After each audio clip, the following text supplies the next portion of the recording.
The retail industry has never been as competitive as it is now. With new channels, competitors, and changing consumer trends, it is vital for retailers to know their customers better than the competition, understand their needs, and adapt quickly to stay relevant by meeting those needs. The place is Sacramento, home of the world's largest agricultural economy. The customers, among the world's most diverse and discerning retail shoppers. Welcome to the first episode of the Profits of Aisle 6, Raley's Supermarkets. I'm here in Sacramento today to meet with the Raley's team, a Western institution in grocery retailing, born out of the Great Depression in Placerville, today present in 121 locations throughout Northern California and Nevada. Let's hear what they have to say. Thank you for having me at Raley's. Our pleasure. I'd like you to take us back to that first store and that first experience that a customer had when they walked into Raley's back at the beginning. It was an innovative experience, believe it or not, back in 1935. It was one of the first stores to have a parking lot. Back then, all the stores faced the street because the car was just coming online, and there weren't parking lots.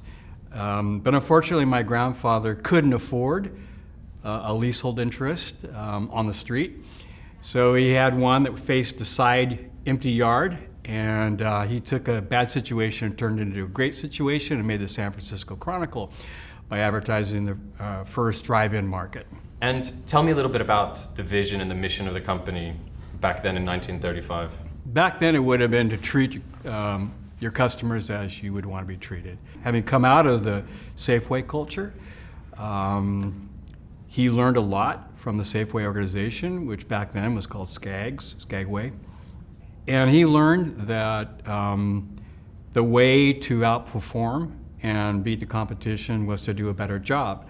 And one of the best ways you could do that was in the way you treated your customers, knowing them by name, knowing their preferences, and having the products that they wanted on the shelves. So it was good quality products and great customer service. That's what he built his image upon, not upon price. So talk to me a little bit about that evolution and making that change happen from 2010 now to 2017. What were some of the challenges you've encountered, some of the successes that you've had in making that transformation?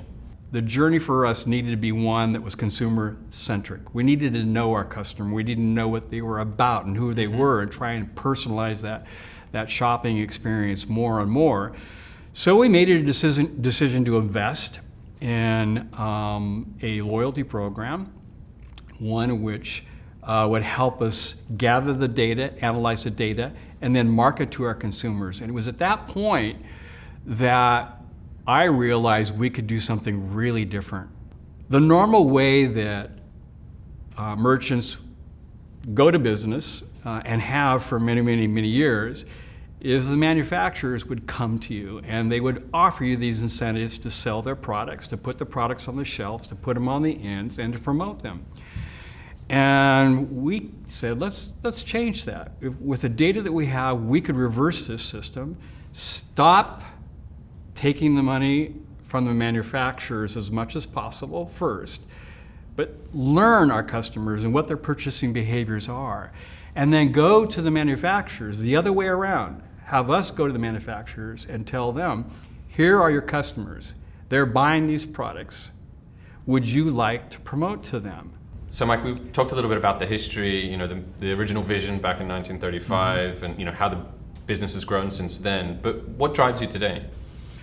What drives me today is having a healthy lifestyle personally.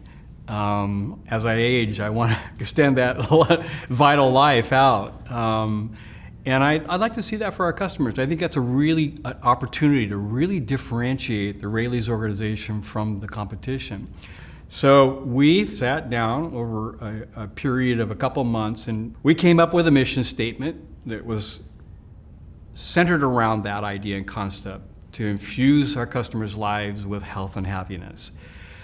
And upon that, we realized that really wasn't very descriptive, so we wanted to add an action statement to that. And we did. We decided that we would infuse our customers' lives with health and happiness by changing the way they eat one plate at a time. When you think about the challenges of bringing a vision to life, which is how can you do that in a sustainable way, right? How can you pay for those promises? How can you do it in a way that, keeps on the lights? Right. So, talk to me a little bit about the process that you've done here to be able to execute it successfully. Yeah, and to do what we're trying to do, and so far successfully, you really need two guardrails. One is alignment around the purpose and vision, which Mike talked about. This desire to really make a difference in the world by changing the way the world eats one plate at a time. I'm not sure we could do it without the data and the insight we have. The loyalty program that we've built in partnership with you over almost 5 years now just gives us great insight. The data allows us to make what I'll call strategic investments or bold moves in how we move the organization forward. What items we do change out, whether we add them or subtract them from the assortment, how we present in the store to make better impulse decisions for the customer that are aligned with the brand but are also financially viable, is to help people make the decision to eat better, but not to make it for them. I later met up with the dunnhumby's Raley's team to discuss how they plan to tackle this challenge.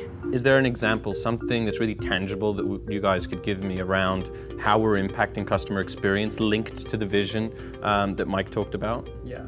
And we've been with Raley's for the last 6 years, and I think part of the success that we're having with Raley's is their real passion for data and making sure that every business decision is based on some form of data, whether that's behavioral, market, primary. The program that they're about to launch, which is a great thing if you can get a chance to go and meet Emmy, and she can take you around the store, is the Shelf Guide program, which is really based on data around every single product. And I think there's some really imaginative and innovative ways that they're thinking of helping the vision translate into product information and putting that information into customers' hands at the point of decision. In the summer of 2017, Raley's began rolling out a first-of-its-kind experience that gives shoppers a new and intuitive way to scan shelves and select foods.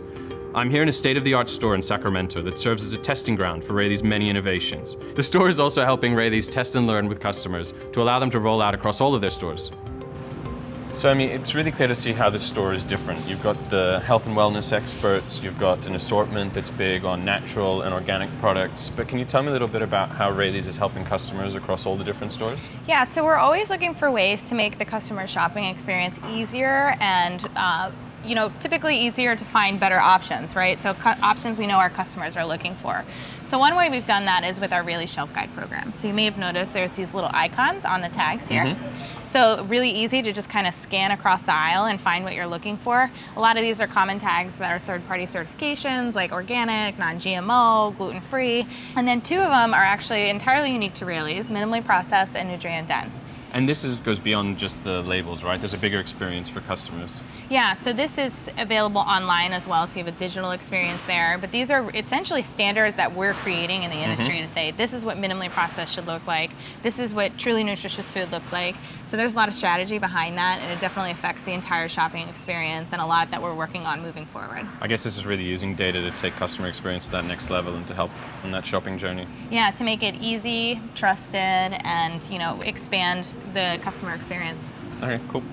We're super excited about what this can bring for the partnership. And ultimately, I see 2 real areas where we can help and use the data that's from there.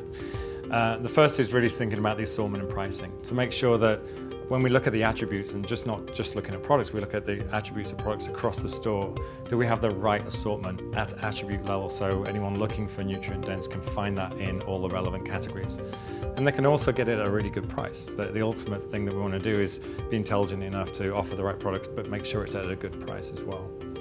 And I think secondly is really taking that extension of the shelf edge experience to then put that further into your hand in terms of the app and the customer experience of the digital experience and really interactions with Raley's. That, for instance, if we know that they're looking for certain attributes, then we can recommend alternative products if they haven't chosen a product that fits that attribute. It really is a fantastic example of understanding customer needs, crafting a customer experience that meets those needs, and then ultimately driving loyalty amongst customers. Brilliant, thanks very much. Great, thank you. And that's what it's all about, ladies and gentlemen. dunnhumby's own mission when it first launched was to help retailers around the world improve the experience of their customers by using data and science to reward their loyalty and build trust with them. Today, our mission hasn't changed. We're in the throes of a customer data revolution that's changing the way that people shop all over the world. And we'll be back soon with another episode from another location. So until then, cheers from California.